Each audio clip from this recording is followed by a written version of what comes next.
장전에 일단 코스피에서 볼 만한 종목이 있다면 어떤 종목의 공시부터 볼까요? 네, 우선 코스피 종목 어제 좀 실적 보고서 위주로 좀 많은 공시가 좀 나왔는데 지금 시장의 화두가 제가 합병 이슈가 있었던 롯데제가 좀 준비를 해봤습니다. 롯데제가 잠시 공시 내용을 살펴보기 전에 기업 개요 살펴보도록 하겠습니다. 이 회사는 2017년 10월 지주회사 그리고 사업회사 간 지주체제 개편을 목적으로 인적 분할해서 설립됐고요. 2017년 10월 분할 상장한 바 있습니다. 주 사업은요, 식품 제조, 가공, 판매 및 수입 판매업 등을 영위하고 있고 대표적인 식품으로는 우리가 지금 아이스크림이라고 좀 알고 있는 이 빙과류 그리고 건과 기타 제품을 생산하고 있습니다. 건과 사업은요, 껌, 과자, 캔디, 비스켓, 스낵 등의 과자류를 생산하고 있고 빙과 사업은 밥, 콘, 컵 등의 빙과류 그리고 기타 사업은 제빵 등의 식품류를 생산하고 있습니다. 매출 포지션입니다. 회사의 제품 부분은 78.9% 그리고 상품 부분 21.1%로 구성되어 있고 최근 실적은 연결 기준 매출액 2조 1,454억 원, 영업이익 1,084억 원, 당기순이익 363억을 기록했습니다. 매출액은 이 전년 동기 대비 3.3%가 증가했고요. 영업이익은 3.6% 감소했으나 당기순이익 12.9% 감소하면서 다소 좀 아쉬운 실적을 발표한 바 있습니다. 이어서 공시 살펴보도록 하겠습니다. 회사 바로 어제였죠. 주주총회 소집 공고가 있었는데 합병 관련된 주총 소집 공고 이전에 최근 공시 내용 중에 히스토리니까 이 부분이 좀 중요할 것 같아서 내용을 먼저 보도록 하겠습니다. 회사 2월 17일자 풍문 또는 보도에 대한 해명입니다. 풍문 또는 보도에 대한 해명은 뭐냐면 시장에 이 카더라라고 좀 불리는 소식들도 있었고요. 네. 또는 이제 매체에서 다루는 어떤 기사 내용들에 대해서 회사의 공시사항에 중대한 이슈가 있느냐 공식적으로 이제 한국거래소가 이제 물어보는 겁니다. 자, 풍문 또는 보도의 내용입니다. 롯데제가 롯데푸드의 빙가 사업 합병 보도가 있었는데 이게 좀 사실입니까? 라고 좀 물어보는 거고 풍문 또는 보도의 발생 일자는 2월 17일자였습니다. 내용 보도록 하겠습니다. 2022년 2월 17일 더벨 등에서 롯데제가 롯데푸드의 빙가 사업 합병 관련된 기사가 보도된 바 있었는데 회사는 현재까지 빙가 사업 합병을 관련해서 여러 가지 방안을 검토 중에 있는데 아직 확정된 바는 없다. 이와 관련돼서 구체적인 사항이 결정된 시점 또는 1개월 이내에 재공시하도록 하겠다. 지금 내용이 뭐였냐면 최초에 롯데제가가 이 롯데푸드와 합병을 통해서 빙가 업계를 좀 재편하겠다는 어떤 기사가 좀 나왔었거든요. 네. 이에 대해서 이제 한국거래소가 물어본 거예요. 이 보도 내용이 좀 사실입니까? 회사는 이 풍문 또는 보도에 대한 해명에 대해서 세 가지로 좀 답변을 할 수 있습니다. 첫 번째 확정. 우리는 합병을 합니다. 어떤 방식으로 합병을 하고 이런 절차를 수반해서 진행 중에 있습니다라는 이 공시를 통해서 확정 발표를 하게 되는 거고요. 두 번째, 이처럼 미확정 공시는 추진과 검토는 하고 있지만 공시사항의 어떤 이유로 정확히 현재 시점에는 어떤 발표될 수 있는 내용이 없다는 겁니다. 마지막은 사실무근 또는 중요 정보 없음은 우리는 합병 추진을 하지 않습니다라고 이제 답변한 세 가지의 조회 공시 풍문에 대한 어떤 답변을 할 수 있는데 회사는 이처럼 여지를 좀 남겨놨어요. 롯데푸드와 합병은 좀 할 것이다라는 어떤 확답은 좀 내놓지 않았지만 검토는 하고 있다라고 좀 밝혔고 최근에 합병을 최종적으로 좀 결정을 하면서 바로 어제 공시였습니다. 내용 한 번 더 보도록 하겠습니다. 주총 안건이 좀 확정이 좀 됐는데 회의 목적 사항들에 대한 내용들 이게 합병 신고서 관련된 내용들이 좀 기재가 좀 된 것 같고요. 주요 안건에 대해서 지금 1호 이안인 정관 변경의 건이 있었고요. 하단 내용들을 좀 더 보면 이사 선임 그리고 사회이사 선임 안건이 좀 있었고 쭉 내용을 보면 주총 소집 공고 내용은 회사가 이번에 진행할 주주총회에 관련된 내용들을 좀 담고 있거든요. 네. 전체적인 내용을 모두 다 읽기보다는 회사의 어떤 주요 안건들에 대해서 어떤 안건들이 좀 있었고 이 안건들 중에서 좀 살펴볼 만한 내용들. 지금 롯데제가의 경우에는 합병 관련된 승인 안건이 좀 안건으로 상정되어 있기 때문에 합병 시너지에 관련된 내용들. 자, 이 부분이죠. 합병의 목적, 합병의 대상, 합병의 비율들에 대해서는 지금 현재 좀 잘 나타내져 있기 때문에 좀 내용에 대해서는 좀 보면 합병 당사자는 본 합병을 통해서 각 법인이 갖고 있는 사업의 확장 제한 요소가 해소될 것으로 좀 기대하고 있다. 전체적인 내용들이 좀 길기 때문에 제가 전체적인 뭐 포괄 과외들을 좀 드린다면 합병 관련된 내용들을 한 번쯤 관심을 좀 가졌으면 좋겠어요. 합병 전과 합병 이후의 재무 상태가 좀 어떻게 변할 것이고 매출 인식 관점에서는 좀 어떻게 좀 달라질 것인가를 좀 잘 체크하면 좋은 공시가 아닐까 판단해 봅니다. 네, 롯데와 관련된 이야기를 또 해주고 계시는데 롯데제과 특히나 최근 또 주가 흐름이 어떤지도 개인적으로 궁금한데 이렇게 합병 이슈도 나오고 있고 이런 점들이 주가에 긍정적으로 반응이 되는지도 궁금하거든요. 네, 일단은 뭐 합병을 좀 결정을 했기 때문에 네. 일단 시장에서는 롯데제과가 지금 이 시점에 왜 롯데푸드와 합병을 하는가 이 부분이 가장 큰 이제 관심의 화두였는데 네. 사실상 이 시장 점유율이 롯데제과, 롯데푸드가 사실상 시장 점유율 1위를 기록하고 있었어요. 네. 그런데 지금 이 빙그레가 혜태를 인수하고 난 이후에 이 빙과류 시장의 점유율 1위로 좀 올라가면서 롯데제과가 단숨에 좀 2위로 좀 내려앉는 전체적인 어떤 이 양사 간의 모든 점유율을 합산을 하면 시장 점유율의 1위는 맞는데 현재 시장 지위를 좀 상실했다는 어떤 전망들 이런 이슈 때문에 네. 사실상 롯데제과가 롯데푸드와의 어떤 합병을 통해서 빙과 시장을 좀 더 재편하고 이에 따른 어떤 자산 효율화 내지는 생산 효율화 관점에서 오히려 좀 내실에 좀 집중하겠다는 어떤 반영들이 좀 있었고 네. 만약에 합병이 완료가 된다면 지금 현재 빙그레가 점유하고 있는 시장 점유율이 전체 40% 정도가 되거든요. 그렇다면 지금 44.1%의 시장 점유율 단숨 1위로 올라가는 기염을 토해낼 수 있는 상황이기 때문에 이러한 기대감이 좀 수반될 것으로 좀 저는 보고 지금 잠깐 차트를 보면 회사는 이 합병 기대감이 좀 수반된 내용과는 좀 다르게 최근에 어떤 주가 조정 형태가 좀 있었습니다. 이런 내용들이 좀 뭐 특별한 어떤 회사의 모멘텀의 훼손 관점은 좀 아니었고 네. 최근 이 증시 변동성에 따른 어떤 지수 급락에 따라서 롯데제과도 이 가격적인 어떤 요인에 충격을 좀 받은 상황인데 지금 이탈가 지지선에서는 지금 11만 5천 원을 탄탄하게 좀 지지해주고 있는 흐름을 좀 보여주고 있다는 거죠.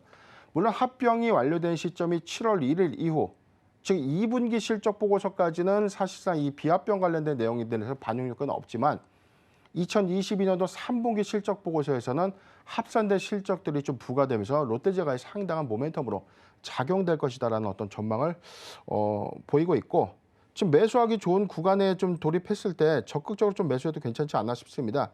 저는 이 추세 이탈이 사실 변동성 장세로 인해서 한번 좀 내려올 것으로 좀 기대를 해보고 있는데 네. 매수하기 가장 좋은 구간은 10만 5천 원, 10만 5천 원에서 11만 5천 원, 10만 5천 원에서 11만 5천 원 포트 비중 5%의 분할 매수 의견을 좀 제시해드리고 3분기 실적 기조의 변화 여부까지 가져가는 모멘텀 꼭 참고하셨으면 좋겠습니다. 관련돼서 앞서서는 코스피 이 시장에서 종목을 봤다면 코스닥 시장에서도 공시를 살펴볼 종목이 있을까요? 네네, 오늘 준비한 코스닥 종목입니다. 저는 3표 시멘트 준비를 좀 했는데 최근 코스닥 시장에서 코스피 시장의 어떤 이전을 결정한 3표 시멘트 내용 살펴보도록 하겠습니다. 먼저 공시 살펴보기 전에 기업 개요 살펴보겠습니다. 이 회사는요 1990년 12월에 설립돼서 2001년 2월 코스닥 시장에 상장했습니다. 주 사업은 시멘트 사업을 영위하고 있고요. 시멘트, 크링커, 석회석 등을 제조 및 판매하고 있습니다.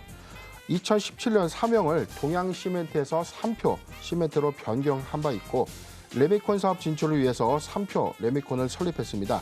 2021년도에는요 3표 산업과 SP네이처의 레미콘 사업 부분을 인수 완료한 바 있었습니다.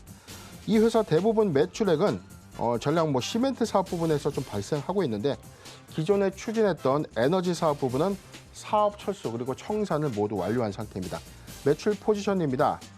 시멘트 사업 부분이 98.3%, 레미콘 부분 1.7%로 구성되어 있고 최근 실적은 2021년도 연결 기준 매출액 5,689억, 영업이익은 526억 원, 당기순이익 198억을 좀 기록하면서 비교적 선방한 실적을 기록한 바 있습니다. 매출액은 전년 동기 대비 4.7%가 증가했고 영업이익은 14.6%가 좀 감소했는데 당기순이익은 44.9%가 좀 증가한 실적을 기록했습니다. 이어서 공시 살펴보도록 하겠습니다. 3표 시멘트 바로 어제였는데요. 회사 세 가지 공시가 좀 나와 있는데 차근차근 보도록 하겠습니다. 먼저 상장 폐지 승인을 위한 의안 상정 결정에 관련된 공시 살펴보겠습니다. 상장 폐지 승인을 위한 의안 상정 결정. 회사는 상장 폐지, 즉 코스닥 시장에서의 자진 상장 폐지를 결정하고 그리고 나서 유가증권 시장, 즉 코스피로 이전 상장을 하겠다. 이에 대한 안건을 주주총회에 상정했다는 뜻입니다. 상정 폐지의 목적은요, 유가증권 시장에 상장하기 위해서다. 주총은 22년도 7월 4일 오전 10시에 좀 계획을 하고 있고, 총회 장소는 강원도 삼척시 소재 본사 사무동 대강당에서 열릴 예정입니다. 투자자 등의 보호 대책입니다. 본 사항은 이사회에서 결의된 사항으로 향후 임시 주주총회 결의 과정에 대해서 변동될 수 있다. 뭐냐면 이 이전 상장에 관련돼서도 주주들의 이 동의를 좀 받아야 되는데 네. 만약에 주총에서 부결된다면 코스피로 이전 상장을 할 수 없다는 뜻입니다. 향후 일정입니다. 상기 임시 주총에서 부의안건으로 상정 후 가결 시에 유가증권 시장 본부에 상장 승인을 조건부로 코스닥 시장의 상장 폐지와 유가증권 시장의 상장을 진행하겠다. 회사가 자진해서 코스닥 시장의 상장 폐지를 결정했는데 만약에 유가증권 시장 본부의 상장 승인이 이루어지지 않는다면 네. 상장 폐지를 스스로 결정할 셈이 되는 거죠. 자, 그렇기 때문에 이게 조건부라는 겁니다. 유가증권 시장에 가기 위해서 코스닥의 상장 폐지를 결정하는 것이다. 즉 상장 승인이 이루어지지 않는다면 코스닥 시장에는 남아있다는 뜻입니다. 주식 분포의 현황입니다.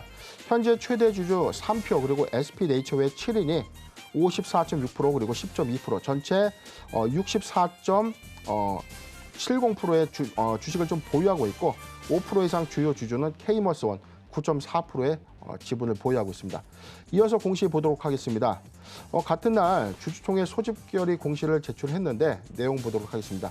아까 의안상정에 대한 이 상장 폐지의 의안상정을 결정을 했는데 이에 대해서 7월 4일 날 주주총회를 좀 열겠다는 뜻입니다.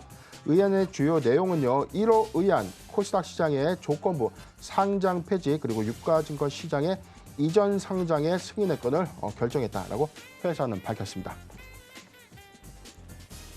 네, 삼표 시멘트에 대해서 이야기를 해드리고 있습니다. 지금 장이 움직이고 있을 때 삼표 시멘트 2%대 강세를 또 보여주고 있는데요. 현재 4,810원 선에서 움직이고 있는 모습입니다. 가격 전략이 굉장히 궁금한데 그리고 더불어서 이 코스피로 혹은 이제 시장을 옮겼을 때 이게 네. 과연 코스닥에 남아있을 수 있는지 혹은 이전했을 때 어떤 게 변하는지에 대해서는 대표님께서 자세하게 이야기를 해드렸기 때문에 아무래도 기업이 좋으니까 코스피 같은 더 큰 시장으로 가려는 시도도 있는 것 같거든요. 맞나요? 네, 일단은 뭐 지금 코스닥에서 코스피로 좀 이전 상장을 하는 거에 대해서는 사실상 좀 이 단기 모멘텀으로 작용을 했어요. 왜냐하면 코스닥보다는 코스피가 외형 요건에 대한 어떤 이 심사 요건들이 코스닥 시장보다는 좀 더 유한. 네네. 그리고 자산 요건들이 코스피와는 좀 다르게. 즉 과거에는 코스피가 1부 리그라고 했다면 코스닥은 2부 리그로 좀 취급을 좀 받았었거든요. 근데 지금 사실상 코스닥 시장에서 코스피 시장으로 좀 이전 상장을 했던 이 회사들의 이력들이 네. 과연 다 좋았느냐라는 어떤 퀘스천이 좀 있다는 거죠. 무조건 지금 좋진 않았다. 그렇죠. 네. 지금 전반적으로 좀 보면 최근에 이전 상장을 좀 결정했던 대다수 회사들이 사실상 뭐 기조 효과를 좀 가져갔다는 것은 아닙니다. 최근에 뭐 셀트리온 헬스케어나 이제 셀트리온 관련 종목들, 네. 셀트리온이 이전 상장을 좀 결정했을 때까지만 하더라도 지속적인 좀 공매도에 좀 타깃이 좀 되면서 사실 유가증권 시장으로 좀 이전되었을 때 초기에 공매도 타깃이 되었지만 중기적 관점에서는 사실상 이 외형 확장 그리고 패시브 자금의 어떤 유입 효과로 인해서 오히려 네. 주가가 좀 상승했던 좀 이력들이 좀 있었어요. 네. 삼표 시멘트도 이런 관점에서는 주가가 좀 더 부양될 것이다라. 즉 코스피 200 지수 안에 외형 요건만 충족이 좀 된다면 기간에 이 패시브 자금이 좀 유입되면서 주가도 좀 안정화가 되고 오히려 좀 상승될 수 있는 기조를 유지할 것이다라고 좀 그런 전망들도 좀 나오고 있는데 전반적인 경우에서는 1999년도에 코스닥에서 코스피로 좀 이전된 종목들이 전체 한 55개 정도의 종목들이 있거든요. 물론 다 좋았던 것은 아니지만 상대적으로 상장 폐지까지 좀 결정됐던 수모를 겪은 회사도 한 7군데가 좀 있었기 때문에 이런 옥석가리 관점은 단순하게 코스닥 시장에서 코스피로 이전됐다고 해서 좋다. 이렇게 치부하는 것보다는 네. 코스피 이전 이후에도 실적 기조 효과가 있어야만 주가가 좀 상승할 수 있다라고 판단이 된 상황입니다. 네. 지금 삼표 시멘트의 경우에 사실상 이 코스피 이전 상장에 대한 기대감은 좀 반영되고 있는데 주가에. 사실 저는 네. 우려감이 좀 있어요. 오. 지금 이 회사는 전략 사업이 전체적으로 주력 97%의 사업 부분이 시멘트 사업 부분이죠. 그렇죠. 근데 이게 원재료에 어떤 영향을 크게 받는 업종입니다. 아. 전체 핵심 원재료인 유연탄 가격이 최근 네. 좀 급등하고 있고 전체 시장의 70%가 러시아가 좀 장악하고 있어요. 아우.